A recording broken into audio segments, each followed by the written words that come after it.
Have with me here in the studio Chris Moghalu. He's the ex-U.S. Army military intelligence specialist.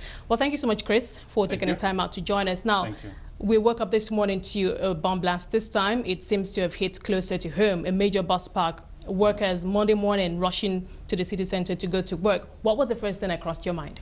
Well, the first thing that crossed my mind is, oh my God. First of all, I want to say, may their souls rest in peace to the people that died during this attack. They are human beings and they're citizens of Nigeria just like we are. Like you said, what went through my mind was, oh my God, not again, not again. This has been going on. Yesterday, a couple of days ago, it's been, a number of our citizens died in Borno. Here again is Abuja. Tomorrow, we don't know where it's going to be. Do you think we're getting used to, because as I was telling Alec, it seems to have become a daily headlines, although sometimes it doesn't exactly make front page, but you still see it at the side of the newspapers, 50 dead here, 80 dead here, in remote villages, in remote parts of the northern Nigeria. Yeah. Do you think as citizens we are getting used to the stories and we brush it aside because it's not happening in major cities? Well, I don't think we're getting used to it. I think we're getting numb to it because as citizens, because we feel that the federal government is not doing anything. Even if they're doing something, it's not effective. So that's how we feel as citizens, we don't get the fact that every day the federal government comes out and says we got to have a handle on this, and every day it keeps happening, repeating itself over and over again, and that's a problem for us in the public. Are you as a specialist, intelligence specialist, are you questioning the strategy of the government? They haven't exactly come out to give us a clear strategy. I mean, for obvious reasons, security reasons, but the general consensus is that perhaps it's not working. I mean, we still have these killings almost on a daily basis. In terms of a refocus, what would you suggest? Well, my suggestion is, first of all, let's do a security awareness program for the public, and let's make it effective. Let's continue to bombard the public on security awareness. We need to set up emergency responders. We need to set up a 911 situation for Abuja and some other areas. We need people to understand that if they see something that doesn't look right, they need to make a phone call immediately. We need the public in this fight. But the public is not going to be on your side when they feel that you're also the enemy in terms of the federal government or the security people. Because what happens is we don't want the situation where someone reports that they saw somebody carrying a backpack.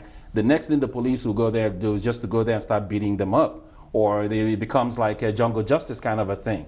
So that's another issue. So the public is still afraid of our security personnel because they don't trust our security personnel. Okay, in terms of partnerships at the presidency level, in terms of partnerships with other countries, perhaps who have similar situations, and of course those who are dealing with it effectively, like the U.S., what kind of partnerships we know there have been some, but perhaps a clearer direction? Well, yeah, you're very correct. Clearer direction is the issue.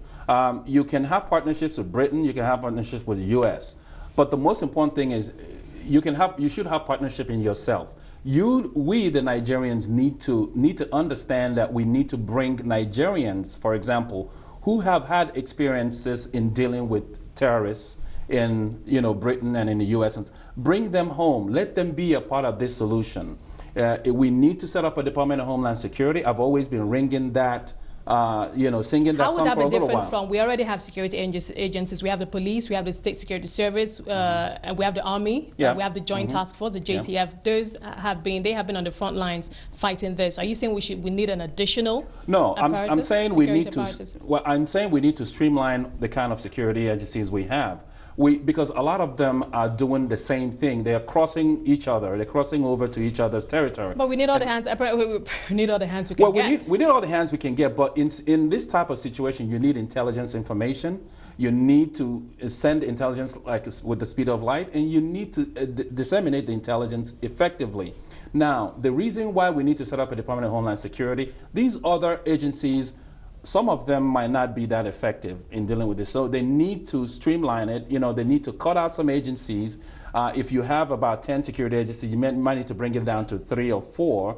And then you need to set up a specialized unit, which is this Department of Homeland Security, which deals directly with these types of issues. In that department, you need to have intelligence gatherers, you need to have intelligence analysts, and you need to have a partnership with the public and businesses. So there's a lot of work that needs to be done.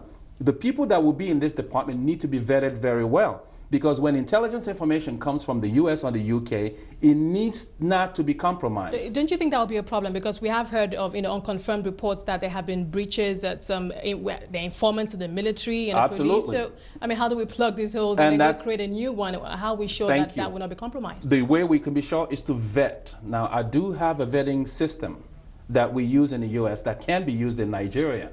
You know, before you put people in the Department of Homeland Security, they need to be well vetted. That is the solution. And we take that solution very lightly, but it is a huge solution. All right, it's a big matter. All right, thank you, Chris. We'll leave it there. We're still monitoring this situation. Thank you so much for joining us.